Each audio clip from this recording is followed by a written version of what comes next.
Olá, como vai você? Estamos aqui no canal Adventistas Parque Piauí. Começa a partir de agora o estudo Ouvindo a Voz de Deus.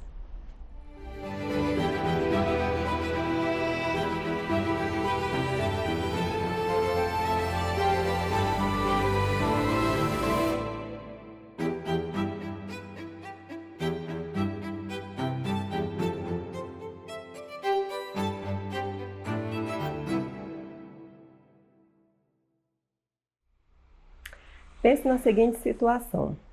Uma pessoa tira a vida de outra. Não há testemunhas no local, mas a cena do crime revela traços e indícios que apontam para aquela pessoa. O caso é levado aos tribunais e o caso então é julgado e a sentença é aplicada. A Bíblia nos fala também de um juízo. Quando acontecerá esse juízo? Quem serão as pessoas julgadas?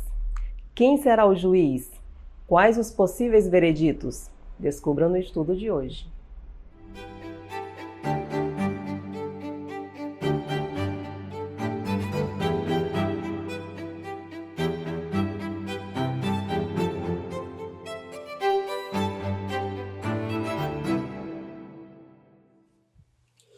Olá, querido amigo, seja bem-vindo ao canal Adventistas Parque Piauí, seja bem-vindo à nossa série de estudo da Bíblia Ouvindo a Voz de Deus. Hoje nos encontramos para mais um estudo da nossa jornada.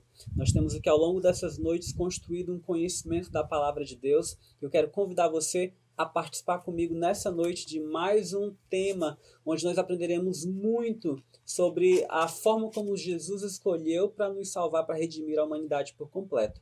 Tá bom?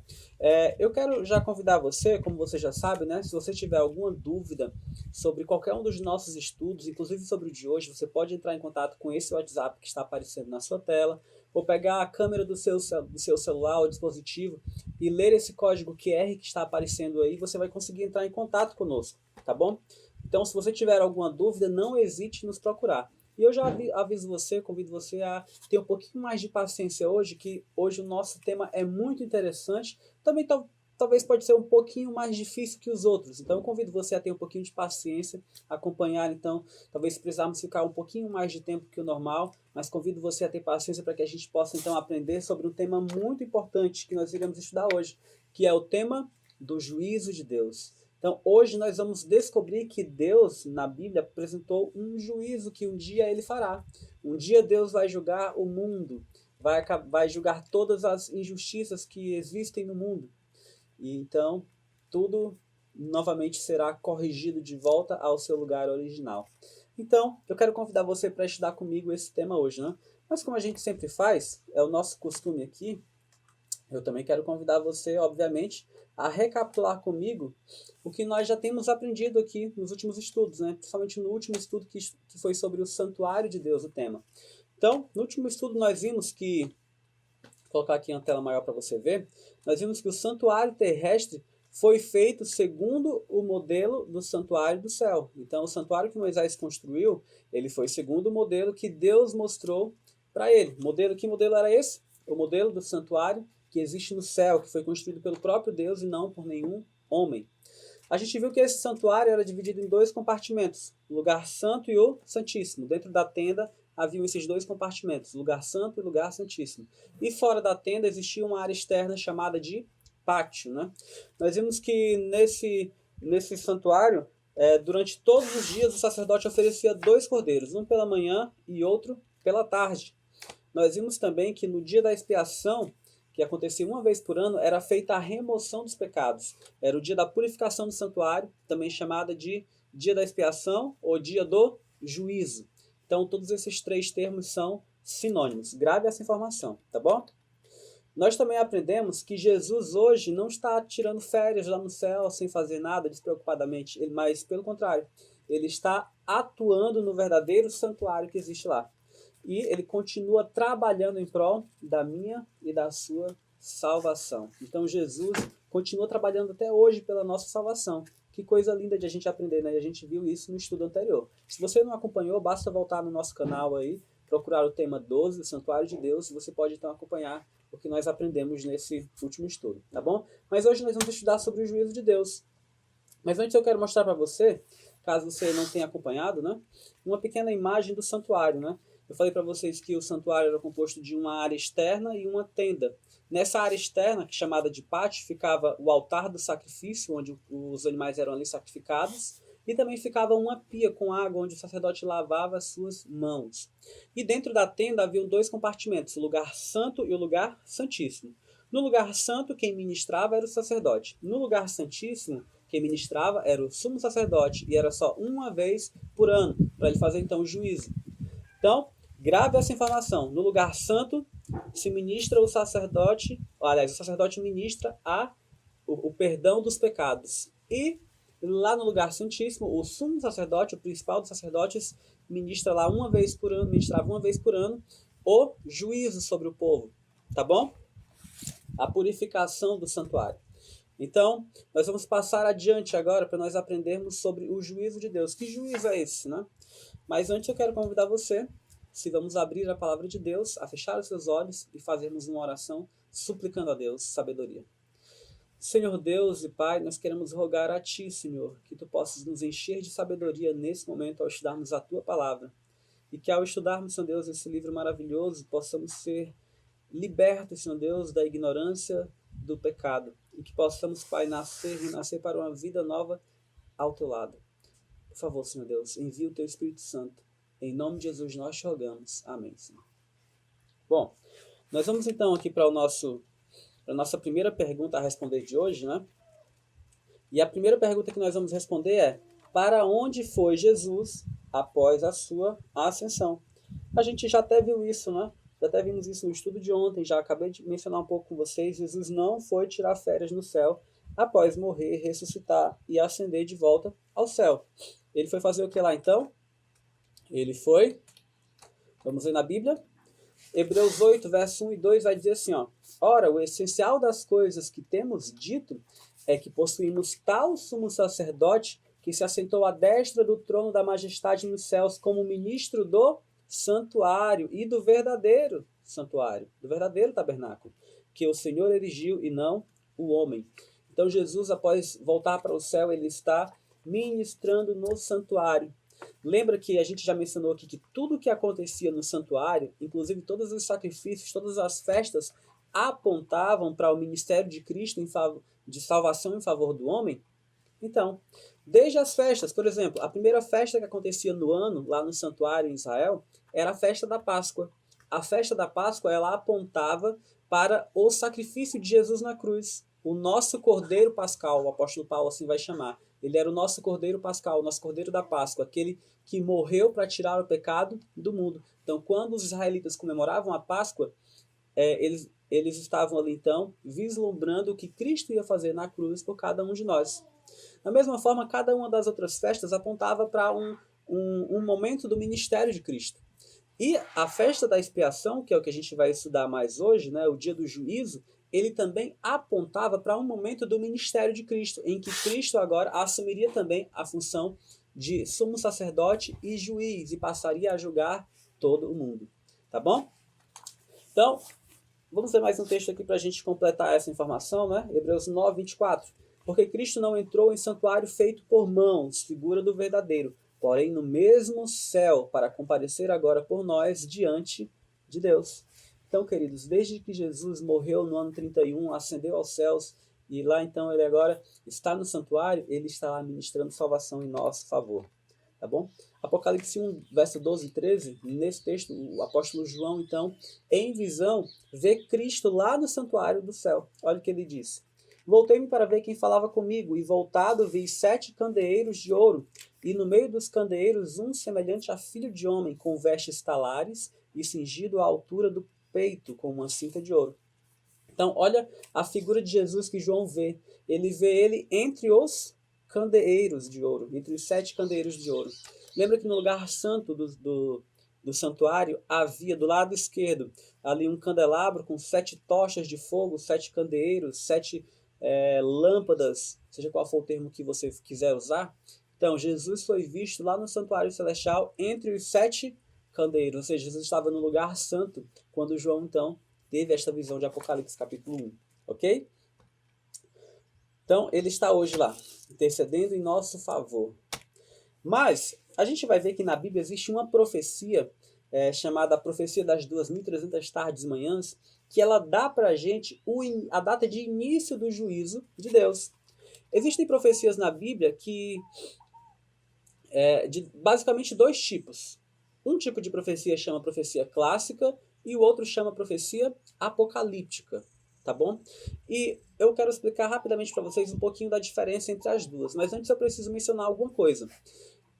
A Bíblia, que é a palavra de Deus, ela dá para a gente as informações sobre as datas das profecias de alguns eventos, mas ela não dá de outros. Por exemplo, a Bíblia diz para a gente a data em que Jesus seria ungido e que seria morto, em uma profecia chamada Profecia das 70 Semanas. Mas a Bíblia não diz para a gente e proíbe a gente de marcar a data da volta de Jesus. Então, existem eventos que Deus disse assim, vou revelar a data de início desse evento. Mas de alguns outros ele disse, não vou dizer nada.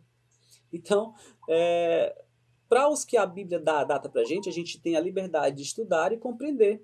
Para aqueles que a Bíblia diz, não existe data, não vou dar a data da volta de Jesus para o ser humano, a gente não tem o que fazer nada, só aceitar. Então não tem como a gente ficar marcando data para a volta de Jesus e tal.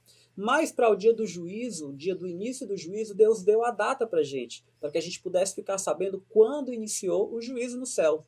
E essa data ele deu através desta profecia, das 2.300 tardes e manhãs.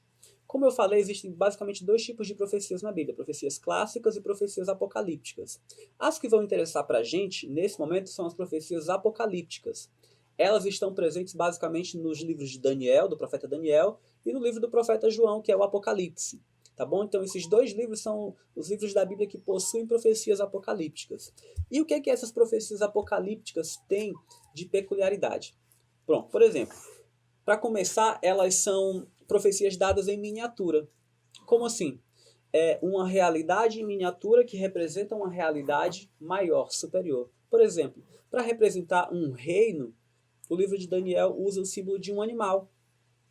Para representar um grande poder, o livro de Daniel utiliza o símbolo de um chifre desse animal. Então, dessa forma, grandes realidades são representadas através de coisas em miniatura. Dessa forma, também o próprio tempo nas profecias apocalípticas ele está em miniatura. E na Bíblia nós temos um princípio de interpretação ao estudar as profecias apocalípticas, em que um dia na profecia equivale a um ano literal. Então, esse é um princípio que o próprio Deus utilizou algumas vezes na Bíblia. E com mais tempo depois a gente pode passar por esses textos, mas basta que você grave nesse momento essa informação. Um dia na profecia apocalíptica equivale a um ano literal.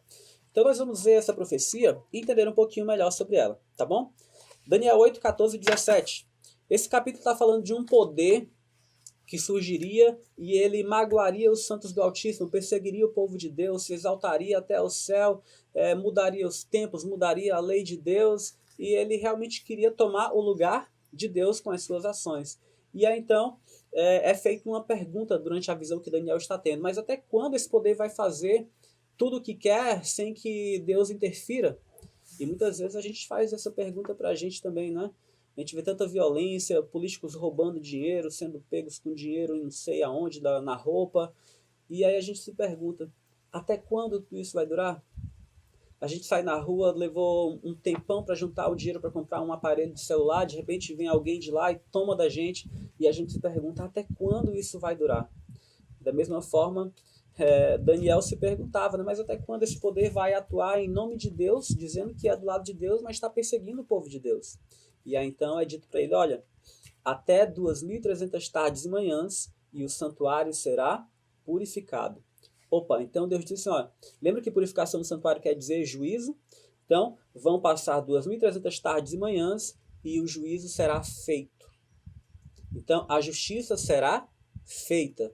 Então Deus ele não está inerte diante das nossas aflições, angústias, ele está acompanhando tudo e ele diz assim, um dia a justiça será feita. E aqui então é dito para Daniel que passariam 2.300 tardes e manhãs, ou seja, 2.300 dias proféticos, e a justiça seria feita, o santuário seria purificado, tá bom? E eu já disse para você, né? Profecia apocalíptica está em miniatura. Então, se são 2.300 dias proféticos, isso é um período de 2.300 anos literais. Então, o anjo estava explicando para Daniel o seguinte: olha, Daniel, vão passar 2.300 anos e então iniciará o juízo. E aí, lá no final desse texto, né, lá no verso 17, ele diz assim: mas ele me disse, bem no finalzinho do texto, mas ele me disse: entende, filho do homem, pois esta visão se refere ao tempo do fim. Então, quando encerrasse as 2.300 tardes e manhãs, iniciaria o tempo do fim aqui no planeta Terra. Então, Deus designou um tempo que vai, então, marcar o início do tempo final da história humana aqui nesse planeta, tá bom? E essa profecia foi também utilizada para marcar esse início do fim. Mas o que mais aconteceria no céu e na terra no fim das 2.300 tardes e manhãs? Em Apocalipse 14, versos 6 e 7, a gente vê uma mensagem, né, de um anjo que diz em grande voz, né, vi outro anjo voando pelo meio do céu, tendo um evangelho eterno para pregar aos que se assentam sobre a terra, e a cada nação, e tribo, e língua, e povo, dizendo em grande voz: temei a Deus e dai-lhe glória, pois é chegada a hora do seu juízo. E adorai aquele que fez o céu, e a terra, e o mar, e as fontes das águas. Então, em determinado momento, também nesse período do fim, após as 2.300 tardes e manhãs se cumprirem, surgiria então um movimento, porque anjo quer dizer mensageiro, então surgiria um movimento pregando uma mensagem dizendo que o juízo começou. E se o juízo começou, devemos temer a Deus e dar-lhe glória. Tá bom? Mas o que mais aconteceria no céu e na terra, no fim das 2.300 tardes e manhãs? Apocalipse 11, versos 18 a 19, vai dizer assim, ó: na verdade, as nações se enfureceram, chegou, porém, a tua ira, e o tempo determinado para serem julgados os mortos, para se dar o galardão aos teus servos, os profetas, aos santos e aos que temem o teu nome, tanto aos pequenos como aos grandes, e para destruires os que destroem a terra. Abriu-se então o santuário de Deus que se acha no céu, e foi vista a arca da aliança no seu santuário, e sobrevieram relâmpagos, vozes, trovões, terremoto e grande saraivada. Então esse texto do Apocalipse fala do momento do início do juízo. O início do juízo de Deus. E ele dá detalhes adicionais. Por exemplo, aqui diz que o juízo começa pelos mortos. Então, desde Adão, que foi o primeiro homem da terra, de lá para cá, todos estão sendo julgados por Deus lá no santuário celestial. Onde é que esse julgamento se passa? Lá no santuário do céu. Aqui João vê na visão abrir-se o santuário e ele vê a Arca da Aliança. A Arca da Aliança estava em que compartimento do santuário? No lugar santíssimo. Então é lá no lugar mais santo do santuário que se passa o juízo de Deus. E isso tudo iniciaria após as 2.300 tardes e manhãs. A gente vai ver mais na frente que a Bíblia dá essa data pra gente, tá bom? O que mais que aconteceria após essa profecia? Mas nos dias da voz do sétimo anjo, quando ele estiver para tocar a trombeta, cumprir-se-á então o mistério de Deus, segundo ele anunciou aos seus servos, os profetas. A voz que ouvi vinda do céu estava de novo falando comigo e dizendo: vai e toma o livro que se acha aberto na mão do anjo, em pé sobre o mar e sobre a terra. Fui, pois, ao anjo, dizendo-lhe que me desse o livrinho. Ele então me falou: toma-o e devora-o. Isso é o anjo falando para João. Toma o livrinho e devora-o. Certamente ele será amargo ao teu estômago, mas na tua boca, doce como mel. Tomei o livrinho da mão do anjo e o devorei, e na minha boca era doce como mel. Quando, porém, o comi, o meu estômago ficou amargo. Então me disseram: é necessário que ainda profetizes a respeito de muitos povos, nações, línguas e reis. O livro de Apocalipse é um livro simbólico, então nós temos que entender os símbolos do Apocalipse para poder entender a sua mensagem, tá bom? Mas aqui, eu adianto para você, a gente vai retomar mais na frente essa ideia. Aqui está falando de uma experiência desse povo que surgiria no tempo do início do juízo, pregando uma mensagem. Eles estudariam um livrinho. E esse livrinho nós entendemos como sendo o livro do profeta Daniel, que fala sobre o início do juízo. Estudariam esse livrinho e a mensagem que eles descobririam lá seria doce na sua boca como mel, mas no estômago seria amargo, amargo como fel. E então agora, depois de passar por esse desapontamento, esse grupo então, esse movimento, então seria dada uma ordem para eles: olha, vocês precisam ainda pregar para muitos povos, nações, línguas e reis. Essa profecia, especificamente, ela se cumpriu na metade do século XIX, pouquinho antes da metade do século XIX, quando Deus levantou um pregador chamado William Miller, também conhecido aqui no Brasil como Guilherme Miller. Ele era um pregador batista e ele gostava muito de estudar a Bíblia. E ele então começou a estudar as profecias de Daniel. E ele então, agora ao estudar as profecias de Daniel, ele se deparou com essa profecia das 2.300 tardes e manhãs. E ele entendeu que o santuário, que seria purificado depois dessas 2.300 tardes e manhãs, de alguma forma ele entendeu como sendo o planeta Terra. Então ele disse assim, pensou consigo mesmo, bom, se o planeta Terra vai ser purificado, se o santuário vai ser purificado, após esse período, só pode ser um evento, só pode ser a volta de Jesus. Então agora Guilherme Miller começou a pregar essa mensagem e muitas pessoas, muitos pastores e fiéis de várias igrejas se uniram para pregar essa mensagem com ele. E esse movimento interdenominacional ficou conhecido como o movimento Millerita. E eles agora pregaram a volta de Jesus. E eles estudaram e descobriram que a profecia das 2.300 tardes e manhãs encerraria lá no ano de 1844, estudando as evidências bíblicas, que nós vamos já estudar. E aí, então, agora eles disseram, Jesus vai voltar em 1844. Mas quando eles descobriram isso, que estavam há pouco tempo de Jesus voltar, aquela mensagem foi doce na boca deles como mel. Mas quando passou 1844, Jesus não voltou, aquela experiência se tornou extremamente amarga para eles. E aí, então, cumpre-se a profecia de Apocalipse 10, que a gente acabou de ler, né? E aí para eles resta a seguinte mensagem: é preciso que vocês ainda preguem, profetizem a respeito de muitos povos, nações, línguas e reis. Ainda não era o fim, ainda não era a volta de Jesus, era apenas o início do juízo. Tá bom? Então, todos esses eventos aconteceriam ao fim das 2.300 tardes e manhãs. Essa é uma das profecias mais importantes da Bíblia. E eu pergunto para você, você já tinha estudado ela? Nós precisamos estudar essa profecia, então, para entender que coisas maravilhosas que acontecem após o fim dessa profecia. Nós já vimos que inicia o tempo do fim, vimos que inicia o juízo de Deus, começando pelos mortos, e nós vimos que a partir desse tempo iniciaria um movimento pregando o juízo de Deus, pregando a brevidade da volta de Jesus também. Nós vamos entender um pouquinho melhor sobre isso mais na frente, tá? Mas como foi que Guilherme Miller e tantas outras pessoas até hoje chegaram à mesma conclusão de que o juízo iniciaria em 1844, de que essa profecia das 2.300 tardes e manhãs encerraria em 1844? Como foi? É porque Deus, quando Daniel não entendeu essa profecia, ele enviou um anjo para dar a explicação para o profeta Daniel.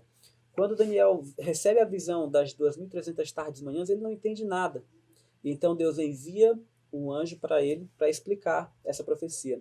E quando o anjo é enviado para Daniel, ele não diz assim, olha, a data é tal. Ele dá outra profecia que começa junto com essa, para que Daniel pudesse então entender.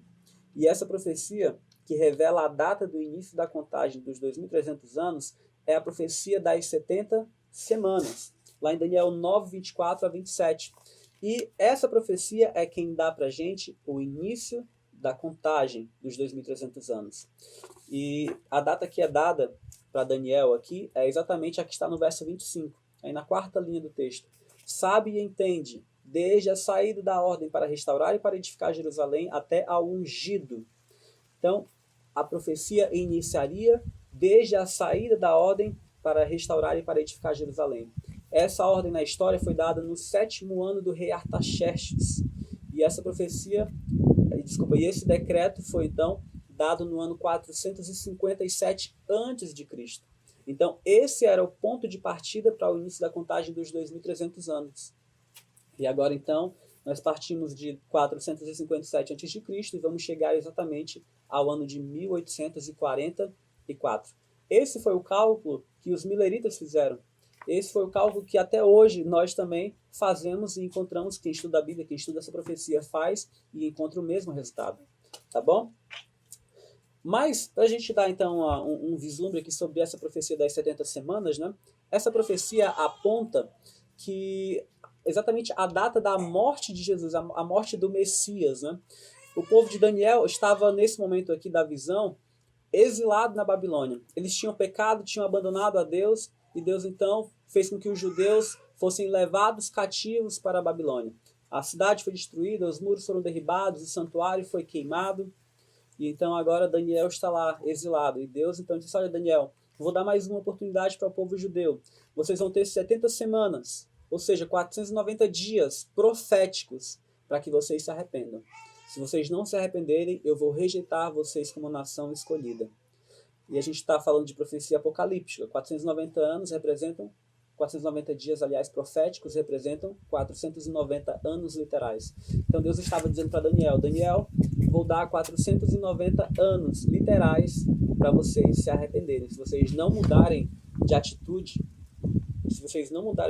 Daniel, o povo de vocês vai ser rejeitado por Deus como nação escolhida. E aí então, Deus disse mais nessa profecia, né? Se você ler aí, na última semana, ou seja, nos últimos 7 anos dessa profecia, apareceria o ungido. Jesus seria ungido. E ao Jesus ser ungido, então, quando Jesus fosse ungido, o que aconteceria? Depois de 3 anos e meio, se você acompanhar o texto, leia comigo, depois eu explico para vocês que é melhor, tá bom? Ó, leia aqui comigo. Depois das 62 semanas será morto, ungido e já não estará. E o povo de um príncipe que há de vir destruirá a cidade, o santuário, e o seu fim será no dilúvio, e até o fim haverá guerra. Desolações são determinadas. Ele fará firme aliança com muitos por 1 semana. Na metade da semana fará cessar o sacrifício e a oferta de manjares. Então, quando viesse ungido, depois das 69 semanas, ou seja, depois de 483 anos literais, no ano 27, Cristo seria ungido para o seu ministério, e ele foi ungido através do seu batismo. Mas depois desse período, na metade da semana, ou seja, na metade dos 7 anos, 3 anos e meio depois, ele seria morto. E foi exatamente o que aconteceu. Jesus é ungido, é batizado no ano 27 da história. Mas quando é no ano 31, na primavera, Jesus é morto. E quando ele é morto, ele faz cessar o sacrifício. Todos os serviços do santuário perdem, então, o seu propósito, o seu valor, porque elas já encontraram o seu cumprimento. Lembra que eu falei para vocês que todos os sacrifícios e rituais no santuário apontavam para Cristo, que um dia viria morrer por nós? Mas quando Jesus morre, todos esses serviços do santuário, eles então encontram o seu cumprimento. É por isso que hoje nós não mais oferecemos sacrifícios quando nós pecamos contra Deus. Tá bom? E então, finalizada a última semana da profecia, os últimos anos da profecia, no ano 34 depois de Cristo, Deus então rejeita a nação de Israel como nação escolhida. Dos 490 anos que foram dados de arrependimento para o povo judeu, eles simplesmente rejeitaram. E não somente isso, mas mataram o próprio Filho de Deus e começaram a perseguir no ano 34 os cristãos, a igreja que Jesus fundou. Então, com isso, Israel selou a sua sentença. Mas só um paralelo, né, para você poder entender um pouquinho melhor essa profecia. Mas então ela é o início da contagem dos 2.300 anos. E quando a gente parte de 457 a.C., viajando 2.300 anos no tempo, a gente chega ao ano de 1844 na nossa história. E é lá então que começaria o tempo do fim, começaria o juízo de Deus, começando pelos mortos, onde surgiria um movimento pregando o juízo, pregando que a breve volta de Jesus estaria muito próxima. E aí você tem então, vou colocar aqui apenas a tela para você, você tem então aí um gráfico de todas essas duas profecias, das 2.300 tardes e manhãs e a profecia das 70 semanas, cada uma com seus eventos e seus cumprimentos. Tá bom? Se você quiser parar com detalhes, dar uma observada nela, pode dar um pause no vídeo e olhe com atenção ela. Tudo que eu já falei para vocês está representado aí nesse gráfico, tá bom? Mas seguindo adiante, nós vamos então responder alguma pergunta a mais. Qual é o papel de Jesus nesse julgamento? O que Jesus faz? Como ele está envolvido nesse julgamento? Olha o que diz João 5:22. E o Pai a ninguém julga, mas ao Filho confiou todo o julgamento. Então Jesus é o grande juiz deste juízo. Daniel 7:9-10 vai dar uma cena também, um vislumbre para a gente desse juízo. Continuei olhando até que foram postos uns tronos, e o ancião de dias se assentou. Sua veste era branca como a neve, os cabelos da cabeça como a pura lã. O seu trono eram chamas de fogo e suas rodas como fogo ardente. Um rio de fogo manava e saía diante dele. Milhares de milhares o serviam e miríades de miríades estavam diante dele. Assentou-se o tribunal e se abriram os livros. Então a gente tem um vislumbre da cena do juízo. Então é um juízo literal. Tem um tribunal, que fica no santuário ali, tem livros que se abrem, tem testemunhas que são os anjos, e Jesus é o grande juiz deste julgamento, tá bom? Vamos então agora seguir em frente e responder uma outra pergunta. Além de juiz, qual é a outra função desempenhada por Jesus?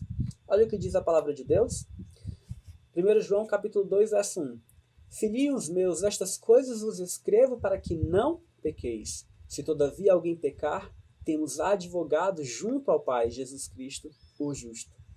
Então quem é o nosso advogado? É Jesus. Olha só, Jesus é o nosso juiz, e é o juiz do juízo, e ele é o nosso advogado. Ele pode ser o nosso advogado. Então se a gente vai comparecer perante o tribunal de Deus, onde Jesus é o juiz, se ele for também o nosso advogado, é causa ganha. É causa ganha para nós. É por isso que nós precisamos fazer de Jesus o nosso advogado. Ele ser o nosso advogado significa que, embora eu tente fazer as coisas certas, vez ou outra eu vou errar. Mas quando eu errar, eu vou até Jesus e digo, Senhor, me perdoa. Eu me arrependo sinceramente. Confesso que fiz isso. Me perdoa, Senhor Jesus. E Jesus, então, lá no santuário, ele aponta para o meu arrependimento sincero e aponta para o sacrifício que ele fez na cruz. E ali então é concedido o perdão para o meu pecado. Então assim eu constituo Jesus como meu advogado. Então se toda vez que eu pecar, eu recorrer a Jesus e sinceramente arrependido lhe pedir o perdão, eu estou constituindo a Jesus como o meu advogado. E se ele for o meu advogado, querido, quando eu passar pelo juízo, eu certamente serei aprovado. Assim também com você. Então, por isso, constitua desde já Jesus como seu advogado, tá bom? Mas esse juízo de Deus, eu tenho que explicar para vocês que ele vai se dar em 3 fases. Vou colocar novamente aqui apenas a tela para você enxergar, para que fique melhor de você visualizar, então. A primeira fase do juízo é o juízo de investigação. Esse começou lá em 1844. E o que acontece durante esse juízo? Deus, então, passa caso por caso, ser humano a ser humano, e então julga cada um segundo as suas obras, como a gente vai ver num texto mais na frente. Essa fase do juízo vai se investigar quando, então, a intercessão de Jesus no santuário encerrar. Jesus hoje está ministrando perdão para mim e para você, mas em determinado momento ele vai dizer, basta, o tempo acabou. Acabou, agora eu preciso voltar para a terra e todos os casos já estão decididos. Então, quando ele disser isso, acaba o juízo também. Acaba a intercessão e acaba o juízo. E agora, então, ele já tem cada sentença para dar. E então, ele volta para a terra. Mas eu quero ler para vocês Eclesiastes 12, 13 e 14. Olha o que diz o texto bíblico. De tudo que esse tem ouvido, a suma é, teme a Deus e guarda os seus mandamentos, porque isto é o dever de todo homem. Porque Deus há de trazer a juízo todas as obras, até as que estão escondidas, quer sejam boas, quer sejam más. Então, Deus vai trazer a juízo todas as obras, boas ou más, até mesmo as que estão escondidas. E isso será trazido à tona durante o juízo de investigação. Então, o objetivo do juízo de investigação é apenas ver se eu realmente aceitei a Jesus sinceramente ou eu só aceitei de boca que Jesus é o meu advogado, que Jesus é o meu salvador. Então, esse é o objetivo dessa primeira etapa do juízo, tá bom? Mas nós vimos já, também estudamos no estudo do milênio, que após a volta de Jesus, durante os 1000 anos, nós também participaremos do juízo. Essa fase do juízo é chamada de juízo de confirmação, o juízo comprobatório, né?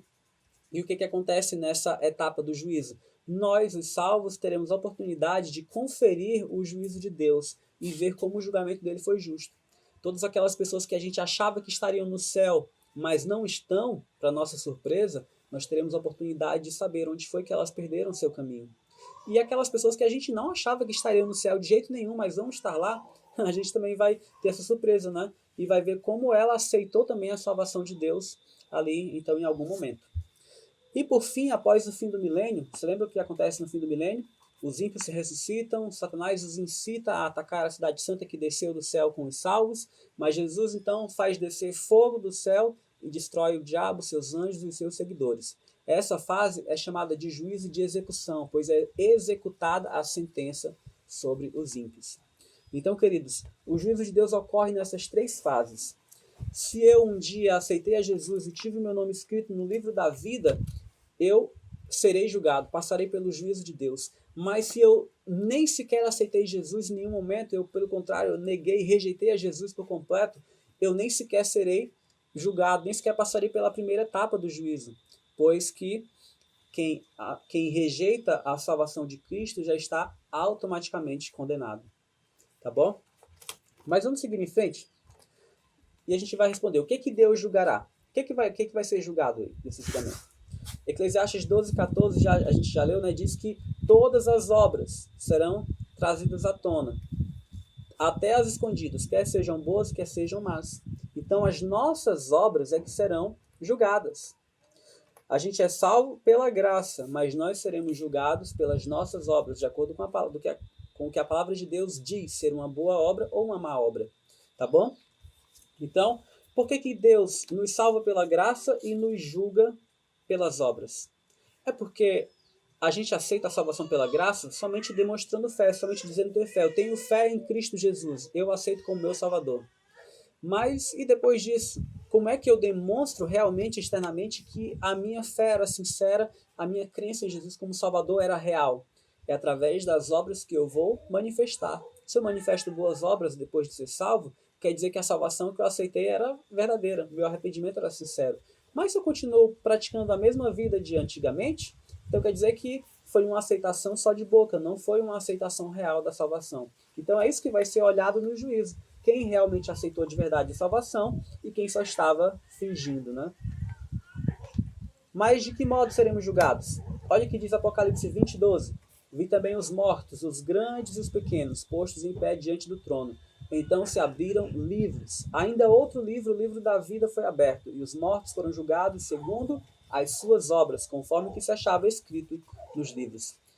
Então, o texto está dizendo para a gente que existem livros que serão abertos durante o julgamento.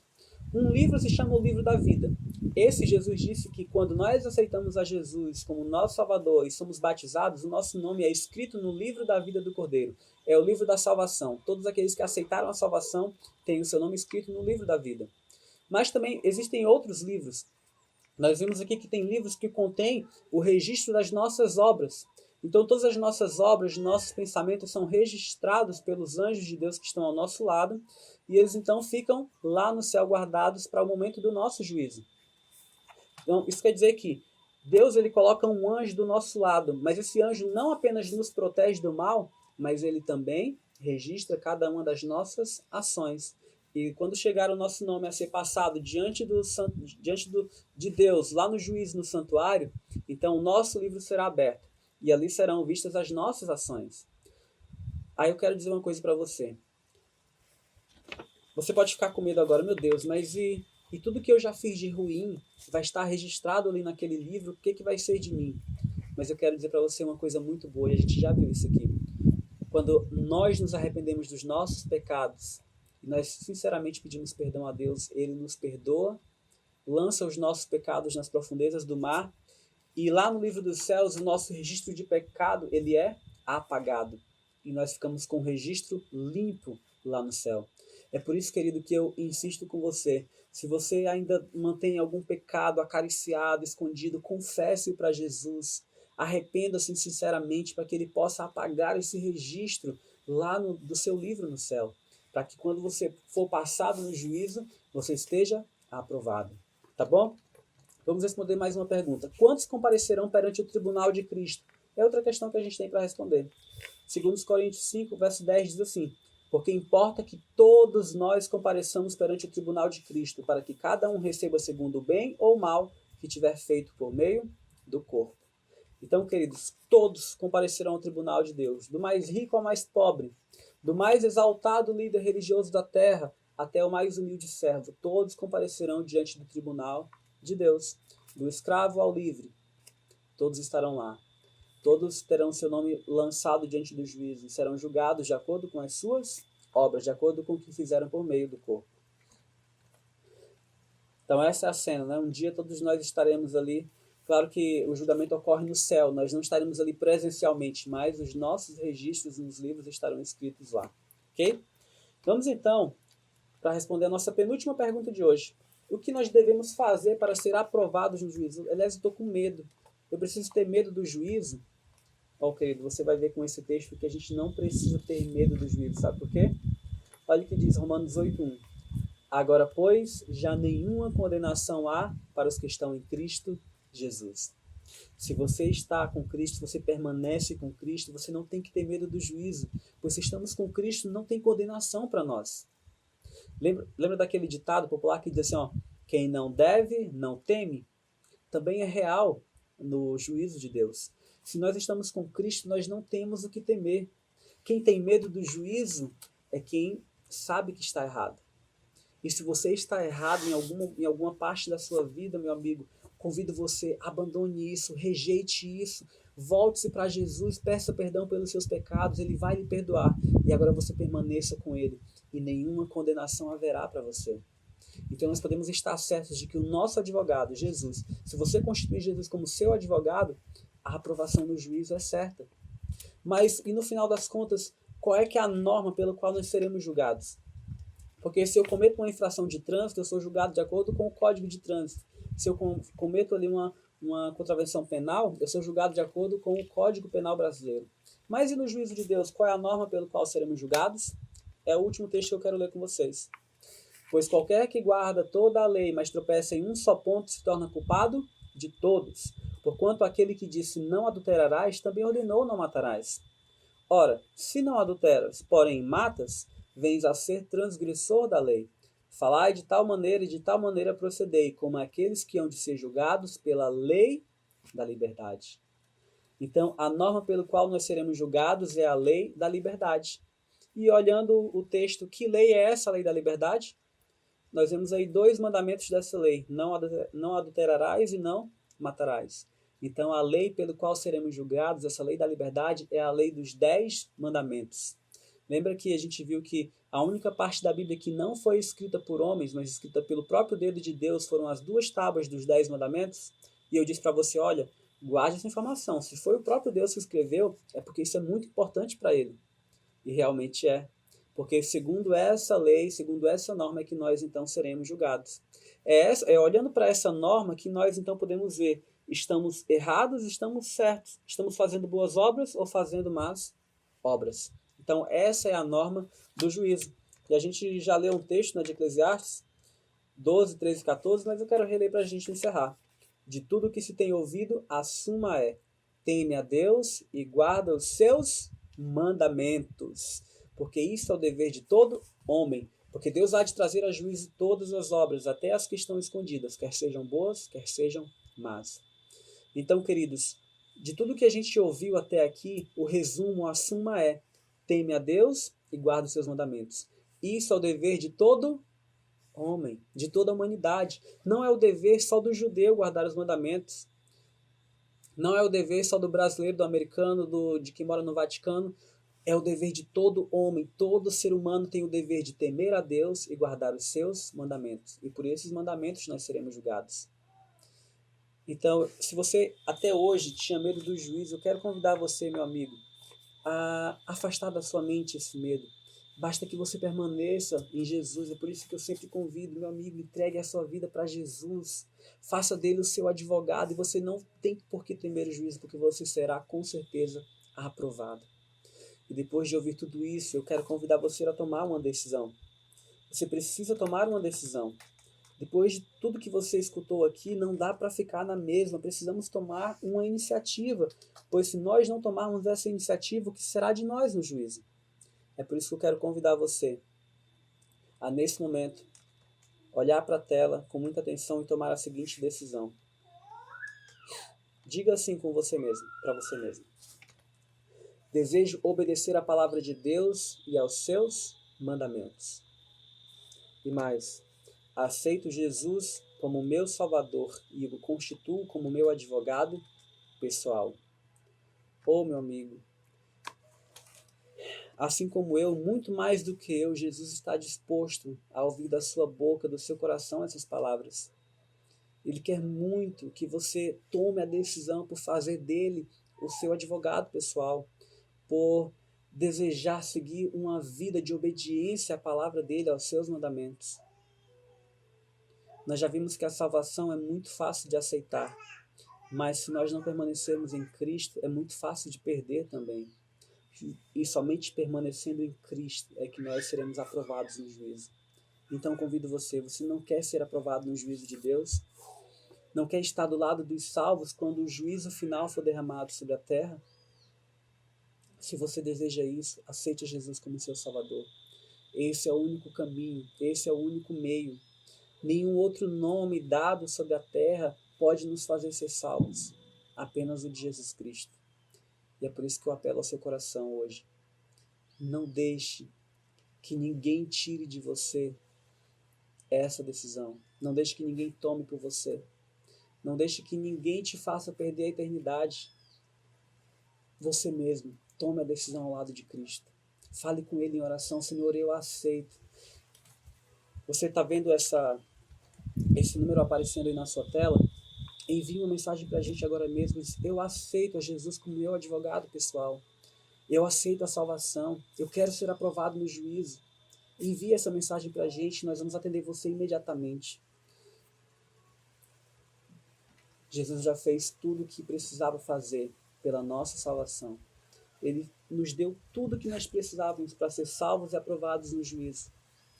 Mas a decisão final, a escolha final é sua, é minha. Você vai aceitar a salvação que Jesus proveu na cruz? Eu espero que você aceite. Enquanto você ouve essa música, tome essa decisão ao lado de Jesus.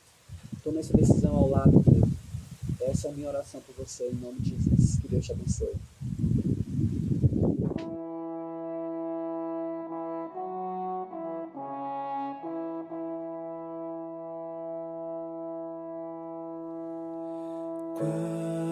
Quando Deus se levantar, toda a terra verá sua luz.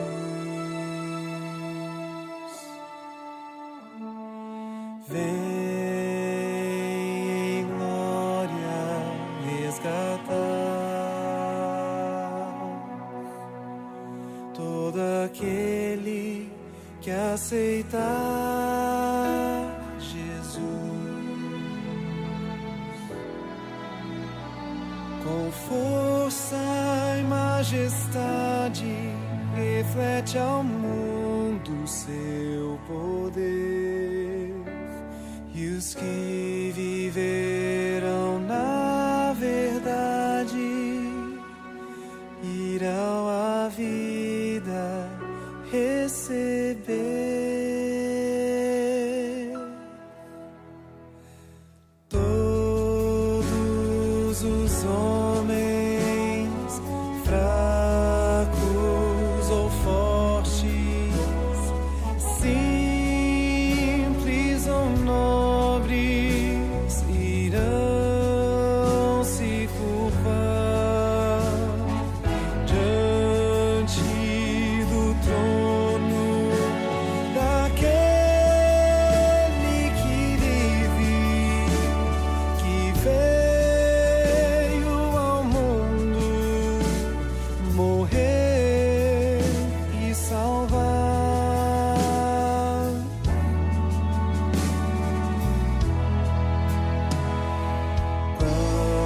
Quando Deus se levantar,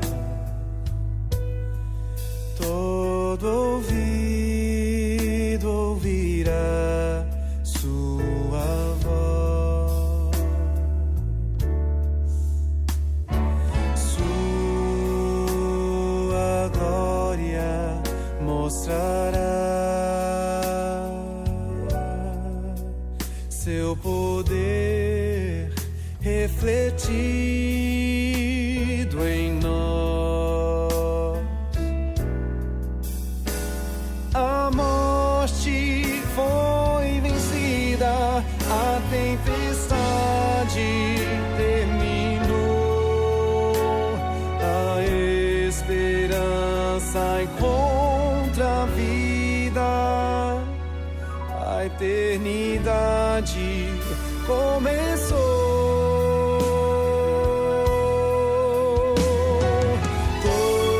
Todos os reinos, ricos ou pobres,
Nós estamos de volta e eu quero convidar você a orar nesse momento.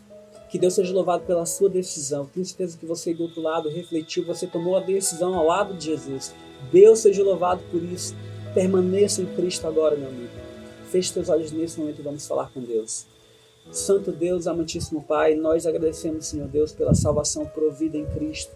Por ter também, Senhor Deus, provido os meios para que fôssemos aprovados no juízo de Deus. Nós queremos, Pai, estar na eternidade com Cristo, ter sido salvos e aprovados no juízo. Então nos ajude a permanecermos em Cristo, obedientes à sua palavra. Ó Pai, eu te suplico que isso abençoe a decisão que essa pessoa que está assistindo tomou nesse momento. Que você possa confirmá-la todos os dias na sua vida. Essa é a minha oração, a nossa oração, em nome de Jesus. Amém. Deus seja louvado pela sua decisão, meu amigo. Não esqueça de entrar em contato conosco nesse número aí, que está aparecendo para você. E que Deus te abençoe. E amanhã nós nos encontramos para mais um estudo da nossa série Ouvindo a Voz de Deus. Até amanhã. Talvez o estudo de hoje tenha trazido informações as quais você nunca ouviu. Assim, espero que você tenha esclarecido, quem sabe, também algumas dúvidas que você tinha antes. Muito obrigado por sua participação conosco. Continue assistindo e acompanhando todos os outros programas que nós vamos disponibilizar aqui no canal. Tenham todos uma boa noite e até o próximo programa.